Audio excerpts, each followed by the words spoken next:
আসসালামু আলাইকুম রহমতুল্লাহ বরকাতুহু। তে বন্ধুগণ, আশা করি আল্লাহ পাকের রহমতে সকলেই সহি সালামত আছেন।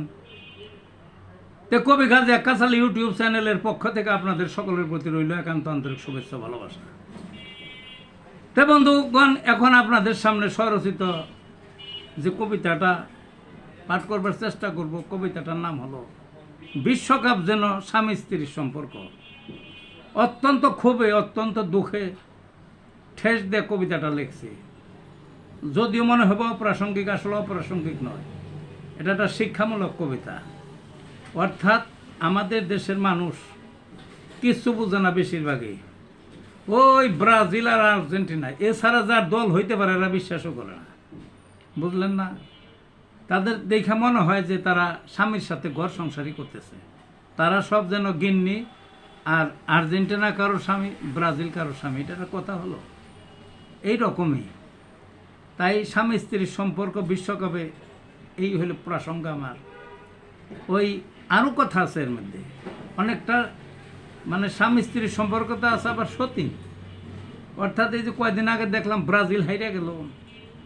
ব্রাজিল হারাতে আর্জেন্টিনার সমর্থকরা যে খুশি, সারা দেশে ঢোল ঢাক বাজাইছে, গরু জব করে খাওয়াইছে। হ্যাঁ, মনে হয় যে আরেক সতীনের পরাজয় হয়েছে।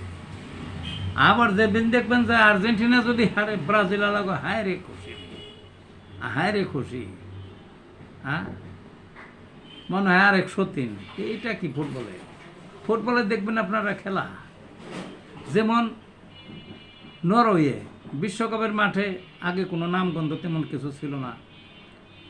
ওই দ্বিতীয় পর্বে কোনোদিন এর আগে উঠতেও পারে নাই, এবার উঠছে। ওইটাই না, শুধু আর্লিং হালান্ড নামক যে একটা প্লেয়ার সবার নজর কাটছে, এই মুহূর্তে সেই হইল এই বিশ্বকাপের সেরা প্লেয়ার।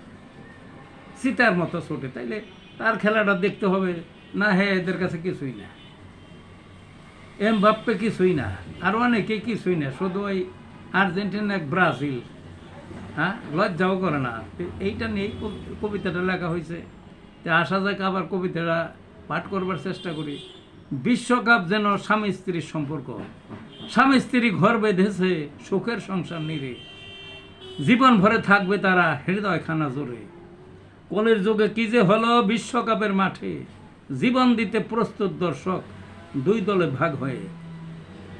আর্জেন্টিনা ব্রাজিল দল নব্য স্বামী দেশে খাওয়া দাওয়া ছেড়ে দিছে সেই দুই দলের প্রেমে। মাতাল হলো দর্শকেরা আসল স্বামী ভুলে, খেলা দেখা কিছুই নয়।